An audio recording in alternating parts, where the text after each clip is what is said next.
You're watching BBN Tonight on your official UK sports station, LEX 18.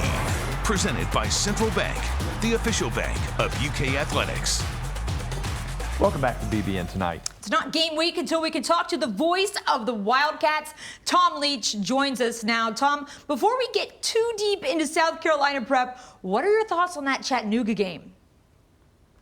Don't have any great thoughts. Glad they got through it. It was just a game where they clearly were flat for whatever reason. I, coming into the season, kind of thought that they might have that kind of game against South Carolina. I thought if they got off to a 3-0 start and handled Chattanooga easily, everybody would have been looking ahead to Florida, and maybe they might get caught looking past South Carolina. So maybe it'll play out differently, and with what happened last week, they will be really keenly focused in on the Gamecocks. Better be for Saturday. Yeah, I mentioned to you this morning on your radio show that I was standing next to Bill Ransdell after the game, and he said it went down as a W. He said that's all that matters. All that it was a W. End all of the right? day. Hey, Tom, Will Levis talked with us yesterday about the power of visualization. Says he spends time every day picturing himself having a good time. What are you looking to see from Levis coming off maybe just okay performance against Chattanooga? And Georgia obviously was able to gash South Carolina with some deep passes last Saturday as well. First of all, you mentioned Bill Ransdell. That when Levis I heard that sound bite, that was a classic Jerry Claiborne thing.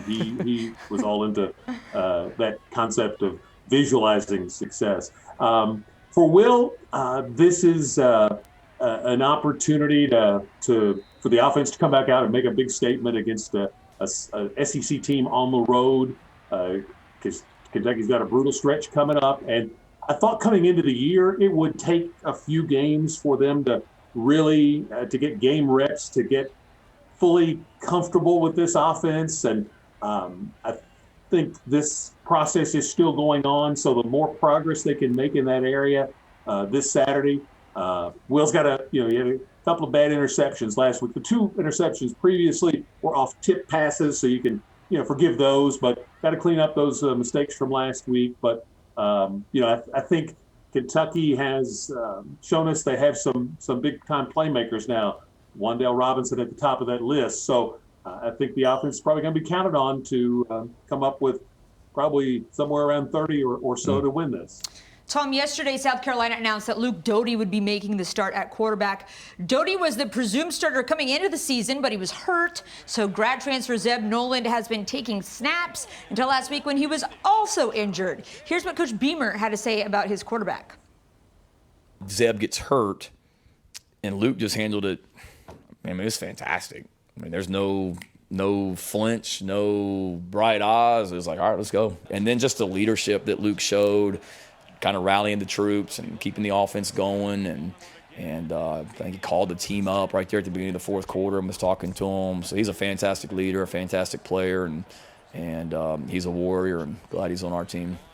Tom, Doty is probably more of a dual threat quarterback than anyone we've seen so far. One reporter even asked if practicing against Doty would help South Carolina prepare for Will Levis's running ability.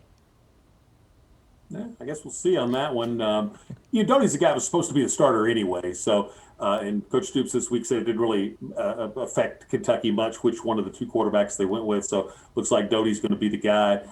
He did not play well here last year. He was 11 of 25, 85 yards passing. I think he ran it 10 times for something like 29 net yards. So, he did not have a good game. So, I would imagine that'll be in the back of his mind and be a little self-motivation.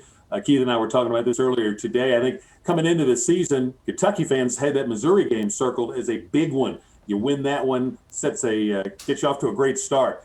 Probably South Carolina fans were looking at their schedule thinking, we'll win the first two, don't think we'll beat Georgia, but if we can beat Kentucky, that's how we get the ball rolling toward a big bounce-back season. So I think it's going to be a very highly motivated South Carolina team, despite the score of the Georgia game that Kentucky will run into.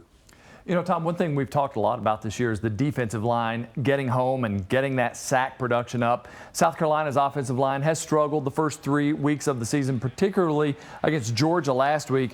Here's what Coach Beamer had to say about their woes. We had certainly some miscommunication You guys watched the video. I mean, we had a play where we got 2 guys blocking a run and we had 3 guys blocking a pass, and that can't happen. I mean, that's not good football, and that starts with us as coaches. And then, frankly, I mean, there was some busts, without a doubt, particularly in pass protection, where we flat out turned some guys free that we should have been blocking. Without a doubt, that cost us. They were critical plays. And then, like I said earlier, sometimes it's just going to be it's a one-on-one battle, and there's a winner and a loser, and sometimes we won and sometimes we lost. And when we lost, it's very glaring. All right, Tom, real quick, is this an opportunity for Kentucky's defensive line to have a big game?